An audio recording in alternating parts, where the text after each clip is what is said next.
What if a federal judge wasn't satisfied with the government's explanation and demanded to see the evidence personally? Not in a political speech, not in a press conference, but inside a courtroom. A new court order has intensified an already controversial legal battle over documents connected to Jeffrey Epstein. At the center of the dispute is Acting Attorney General Todd Blanche, government redactions, and a lawsuit challenging whether those redactions comply with federal law. The judge's latest move doesn't decide who's right, but it does raise an important question. Has the government adequately justified keeping portions of these records hidden, or will it now have to prove those decisions directly to the court? Stay with us, because this case isn't just about a handful of documents. It's about transparency, judicial oversight, and how courts evaluate government claims when public trust is on the line. Before diving into the judge's latest order, let's step back and understand why this case has attracted so much attention. Jeffrey Epstein's crimes have generated years of investigations, lawsuits, and public demands for greater transparency. Since Epstein's death in 2019, questions have continued over what records exist, who appears in government files, and how much information should be released to the public. That broader debate has now reached another chapter. A lawsuit was filed challenging the Department of Justice's handling of certain Epstein-related records. The plaintiff argues that some information has been improperly withheld and that federal law requires broader disclosure. The government, meanwhile, maintains that certain redactions are necessary to protect legally protected information, including the identities of victims and other sensitive material. Those competing arguments eventually landed before a federal judge. According to the court order discussed in the uploaded transcript, the judge directed the government to provide unredacted versions of specific disputed documents directly to the court for private judicial review, along with supporting documentation explaining why particular redactions were made. That distinction is extremely important. The judge did not order the immediate public release of every unredacted document. Instead, the court ordered what's known as an in-camera review, a common legal procedure where a judge privately examines sensitive materials before deciding whether redactions are legally justified. In other words, the judge wants to see the documents firsthand instead of relying only on written arguments from either side. That's a significant procedural step, but it is not a final ruling on whether the documents will ultimately become public. The court also instructed the government to provide documentation supporting its position that certain redactions were made to protect information that it believes falls within legal protections. Supporters of the lawsuit argue this shows the court wants independent verification rather than simply accepting the government's explanations at face value. The government, however, continues to argue that its redactions comply with applicable law and are necessary to protect sensitive information. So at this stage, the legal battle isn't over whether Epstein-related records exist. It's about whether the specific redactions in dispute are legally justified. And that's where the next phase of this courtroom battle begins. What the judge wants to review. Now we arrive at the part of the case that has drawn the most public attention. The court's order focuses on a collection of disputed documents where the government applied redactions before releasing them. According to the court order described in the uploaded transcript, the judge directed the government to submit unredacted versions of several specific records directly to the court, along with documentation explaining the legal basis for each challenged redaction. Notice what this means. The judge isn't assuming the redactions were improper, nor is the judge declaring they were correct. Instead, the court is taking the next step that federal judges often use when sensitive information is involved, reviewing the actual documents privately before making a decision.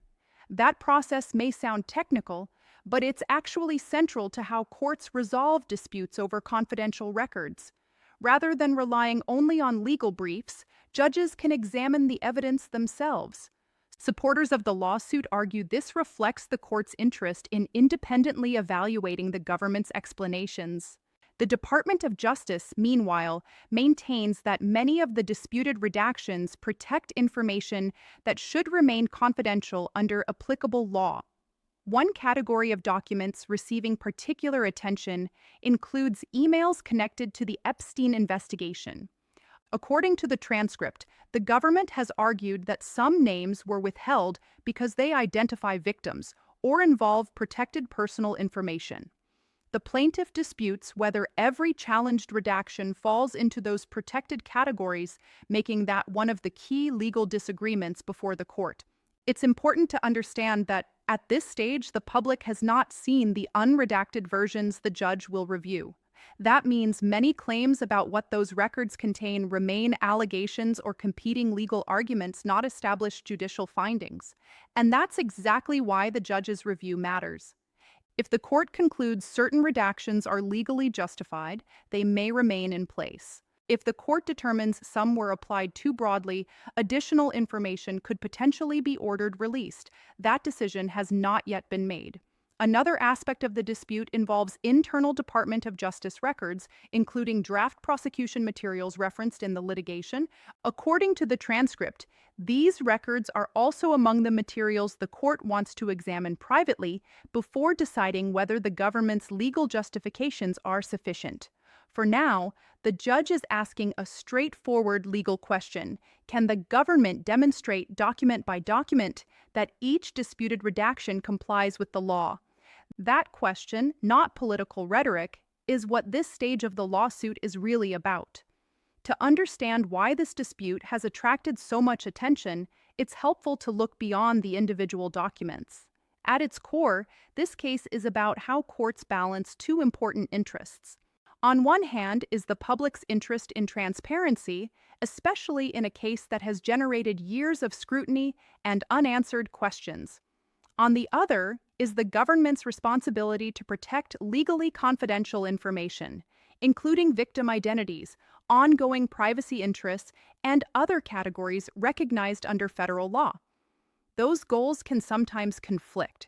That's why judges, not politicians, commentators, or social media, ultimately decide whether particular records should remain sealed or be disclosed.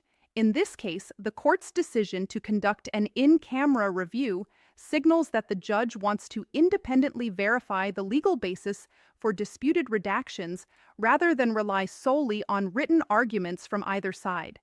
Legal experts often note that this type of review is not unusual when sensitive evidence is involved.